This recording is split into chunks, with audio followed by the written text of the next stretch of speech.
Hi there, it's me, Stephen Thomas with Reports on Housing, and we're here for another housing debrief. Thank you so much for joining us. I want everybody to get their paws out and hit that like button, lightly tap it, and subscribe to our YouTube channel. Why? Because that's how it works. So we just need for you to do it so we get this word out to as many people as possible. Now, this week we're talking about more homes for sale. When? That is the $20,000 question. We have an acute housing shortage. I called it before a housing crisis. It is back to a housing catastrophe. It's an inventory catastrophe. There's just nothing available. I don't care. Go ahead, look under the couch. You're not going to find for many price ranges, especially in the entry level or anything less than luxury. There just are not enough homes available on the market right now. And it has been extremely tough to be a buyer in this marketplace, period. It doesn't matter who you are. It's extremely hard to find houses, and you're competing against so many different people. Now, I do want to say millennials are taking it on the chin the most. The reason is because they don't have a lot more of them don't have the giant down payments like baby boomers. Baby boomers make up the largest percentage of buyers in this marketplace, and NAR talked about it. It's about 39% of all buyers are actually baby boomers, and they're number one. The reason is because they have a lot of cash to play with. And so millennials, that first-time home buyer bracket, that demographic, should be the lion's share of what's going on right now, but yet they're not. So they're taking it on the chin a bit, but all buyers are pretty much taking it on the chin because there's not a lot that's available. They're dealing with not enough homes on the market, as well as a real scarcity of homes. There just are not enough homes available. So as a result, when there's a scarcity of a good, we have values that are going up. And even in this marketplace, with hard to believe, we have values going up with high interest rates. As a matter of fact, we have interest rates that hit, it's like the second highest level of the year so far this year, and that has to do with that credit rating change for the United States. Just a slight credit rating change. Overall, it really shouldn't make a difference, but everybody's overreacting, and this too will pass shortly down the road.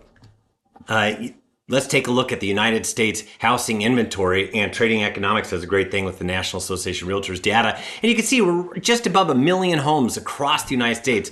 All houses and condos and townhomes, everything available, a little bit over 1 million.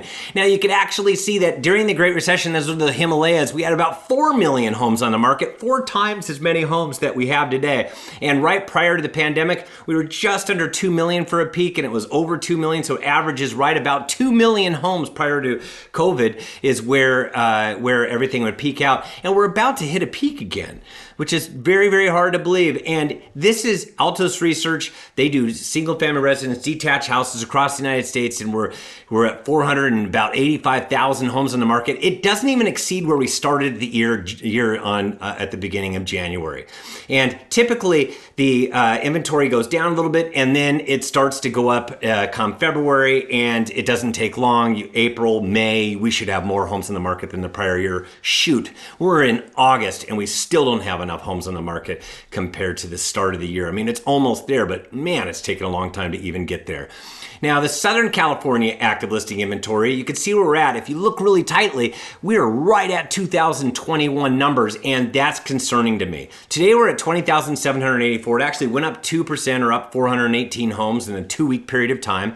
Not screaming higher. Last year, we were at 31,169, which is 50% higher than where we are. That's the orange line. And pre-COVID, the 3-year average prior to COVID, it's a little bit above the purple line because that was 2019. I'm taking 2017, 18, and 19, and that is nearly double.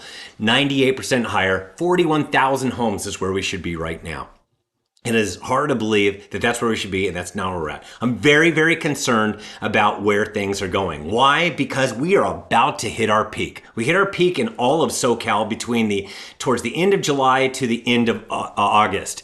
And as you can see, we're running out of room to even add to the inventory. I'm hoping that it's not a typical peak and it peaks a little later in September. Otherwise, it looks like we're following that red line, which is 2021, which set up the lowest numbers that I had ever seen inventory-wise at the beginning of 2022. And that is where we hit a record, all-time record for many, many markets. And that was an absolute real issue. So that's what I'm concerned about. There's the reason that we're having such a hard time with inventory is because everybody out there is hunkering down. They're hunkering down in their homes. Not everybody. There's still some people that are transacting. They're opting. I don't care. I'll trade in my my low interest rate for a high interest rate. But let me tell you, there aren't a lot of takers for that, and it's really eating into the number of homes that are coming on the market. For California, 87% of all Californians with a mortgage have an interest rate at 5% or lower, 69% have an interest rate at 4% or lower, and 30% have an interest rate at 3% or lower. And as a result, not a lot of people are coming on the market. People call it golden handcuffs. I call it hunkering down. Some people call it mortgage rate lockdown. I don't care what it is. This is preventing homes from coming on the market. Some still do, but we're having far fewer. And you can see it. If you look at the 3-year average prior to COVID, 2017, 18, and 19, those were normal years because year in, year out, it's typically very similar numbers come on a monthly basis. In 2020, we were missing 9%, and 2021, 7% down. And that is COVID related. In 2022, it was 19% down, missing 51,000 for sale signs. And in January to July of this year, 41%, missing 70,000 for sale signs. That is a big, gigantic chunk of the overall market. And you can see it right here that the Southern California new listing inventory, if you look at it, during COVID, you could see that, we had fewer homes come on the market compared to the average. It was down compared to the average. It was down like almost 50%. And in some markets, it was in April of 2020, the initial COVID lockdown. In 2022, that's all 12 months. It is less than 2023, the first 7 months. And that you could see, it's not going anywhere. It's not going to change. And it's not going to get a lot better until something changes down the road. Now, we've talked about the low supply and the lack of homes coming on the market. And as a result of lack of homes coming on the market, we have low demand. It's also, we have low demand because of these high interest rates. So even if we had a ton of more homes coming on the market, they wouldn't all be taken because there's only so many buyers in the marketplace. It's just, we're fooled by the fact that there's such a scarcity of homes that the same buyers are bumping into each other. So, you can see demand. This is a snapshot of 30 days of escrow activity. Pending sales activity is what we look at, the last 30 days. And today we're at 10,573. Actually went down 3%, down 332 is the second largest drop of the year. Last year we were 11,899. That's the orange line. It was actually increasing during the month of August because we had interest rates that dipped all the way down to 5% after being at 6% prior. So it was actually going up. So the disparity is going to grow for a little bit. It was 9% higher, but the pre-COVID, 2017, 18, 19, we should really be around 16,441, which is 51% higher. We should have a lot more homes that are in pending status, and yet we don't. And it's because we have fewer pending sales, as a result, we are hitting not that many closed sales. January to June, we will not do July for another couple weeks because we don't have the accurate data yet, but it's at 65,790. It's actually down 30% compared to the first 6 months of last year. Now, the first 6 months of last year were kind of like a normal year. It wasn't as good as 2021, but it was like a normal year prior to COVID. But then after that, those are the orange bars, it really diminished after that because of the higher interest rates and interest rates continuing to climb. But so far this year, we're missing close to 28,000 closed sales. Now, that has a lot to do with we're missing 70,000 for sale signs as well. Now, overall, with supply and demand, we're looking at number of available homes and where is the velocity of pending sales volume. And as a result, we can get the speed of the market. And the speed of the market is still hot. Even with that low demand reading, it's because we have such a low inventory reading that as a result, we are having an issue with the market time being too low. And if you look at this, I draw a line across, the only time that it was ever hotter than where we are today is during the springtime of 2017, during the COVID years of 2020 through 2022, the first half, and then also 2012 and 2013. This is still, it's been a lot slower than where we are today, especially for this time of the market in August. Now today we're at a 59-day expected market time. It actually went up 3 days in the last 2 weeks because demand went down and inventory climbed. So we're at 59 days. It's actually the slowest level right now, 59 days, since the end of January. So that is something to track. And why? So it's very similar to probably February 1st levels. And the reason for that is it means you have to be more careful on pricing, especially with these higher mortgage rates. So there's a shortage. There is a shortage solution that's out there. But first, I'd like to bring in our sponsor. And our sponsor this week is kind of unique. And it's unique for a reason. It's because we have a house that's for sale. It's northtustinhouse.com. You can actually go to northtustinhousing.com and view this for yourself. This thing is huge. This has a huge front yard, a nice large home, as well as a big backyard. The back of the property is enormous. And home supply is low, so not many homeowners want to move. When a quality property becomes available, you need to investigate, especially on a street when the last home available to purchase, the last homes available to purchase were in 2020 and 2013. Nobody moves from this area. They love it. Do you have clients desiring a single-story upscale home with a large, approximately 17,000 square foot lot? In an affluent, nice, beautiful neighborhood, yet close to schools, stores, restaurants, and freeways, this modern 3-bedroom, 2-bath, 2,100 square foot home with a family room, ranch-style house has been updated front to back.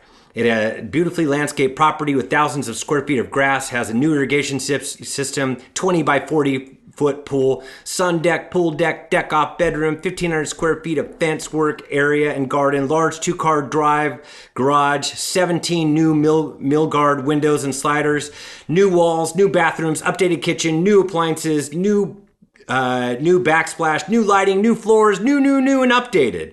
It's this Stratton Way home is in North Tustin, and you can go ahead and go see more videos and images by going to northtustinhouse.com. And there's going to be an open house this Saturday, August 5th, and Sunday, August 6th from 12 to 4. And it's listed by Winston Covington, Coldwell Banker Realty. You can contact him also at 714-318-5006. Or definitely go to northtustinhouse.com. So now back to our program. Thank you for your sponsorship. The shortage solution.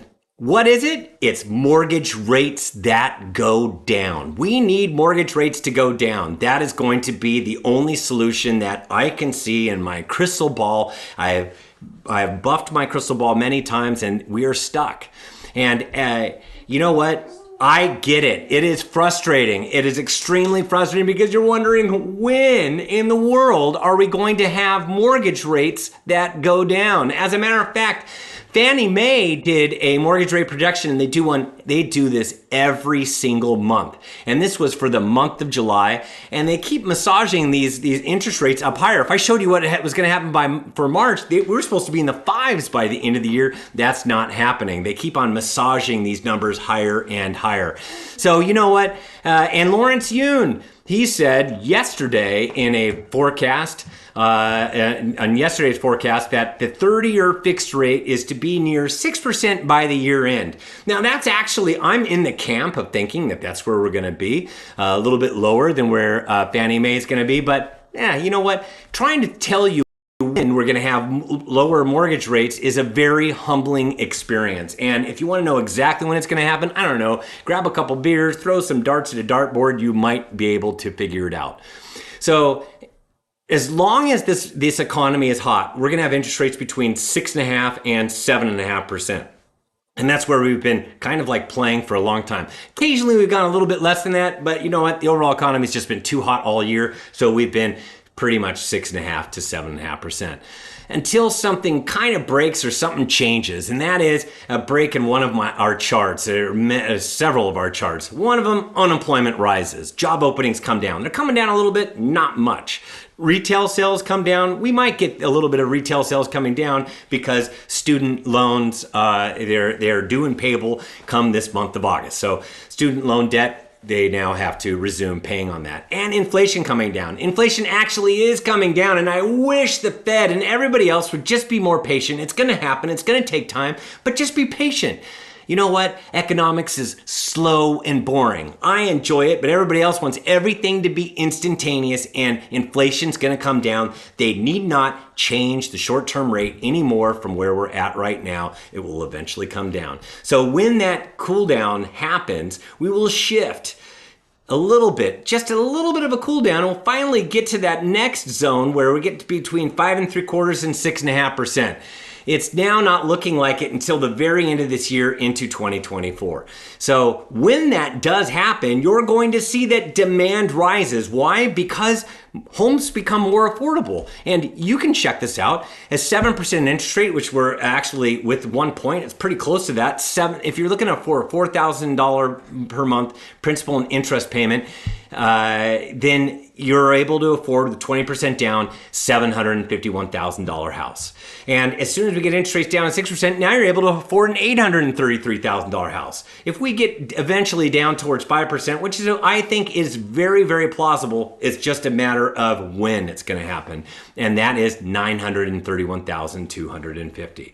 So you could see that it just opens up the sea gates for demand to hit the market. More buyers will hit the market. And then as a result, this is what everybody needs to understand. As soon as interest rates come down enough, and I'm thinking closer to 5.5%. So I'm thinking this is not until we get into 2024. But until then, when we do get down to 6%, it will invite more people to come on the market, more homeowners, because right now, if they have an interest rate of 4.5%, going from 4.5% to 7% is a big jump. Now, if they come down to 6%, going from 4.5% to 6%, it's going to start to invite more homeowners to come on the market. So it's like this slow moving dial. But once we get to 5.5% or lower, that dial is going to be increased. We're going to see more homes come on the market. This is going to happen because that bridge between where they're at right now to where the prevailing rates are for the day, it's going to, that bridge doesn't have to be as large, and some people will want to jump over it because they want to move. They need to move. There's a lot of wants and needs. People move all the time for a variety of reasons. However, some people, they're just ready to go. And when is that going to happen? Like I said, it's starting to look later and later. We thought it would be here by the fall of this year, and it's now looking like it's going to start at the end of this year. And then 2024 is what we're looking at, where we'll see more homes come on the market. As a result, more pending sales because we have more demand and there's more product for them to purchase. And as a result, we'll have more closed sales. So that's the way everything is lining up. If you want a copy of this, we invite you to subscribe. Go to reportsonhousing.com, click on that subscribe button. And the most recent one is called It's the Final Countdown. All the Southern California and the Bay Area have this one right now. Along the coast in SoCal, Orange County, LA, and San Diego, there will be a new report coming out on Monday. And if you want a free month, sign up today, like so many people already have, and utilize the coupon MORE. And one last thing I want to talk about, we have a podcast now that, of course, now having a younger kid, Brennan joined us, said, dude, you need to do a podcast, Dad. So you know what? We're doing podcasts. We've already done one. We're working on the second one right now. It's called Let's Talk Housing. And the Housing Frenzy was the first one, episode 1. And you can find it on Google podcasts, as well as Apple Podcasts, on YouTube, as well as on Spotify. So I want to thank Brennan for bringing that. So thank you so much for joining us, but I do have a couple of people that are joining us. Who's this right here? He's enjoying his summer vacation. Who's this? What's your name, dude? Ezekiel. Ezekiel. So Ezekiel, what have you done today so far? Children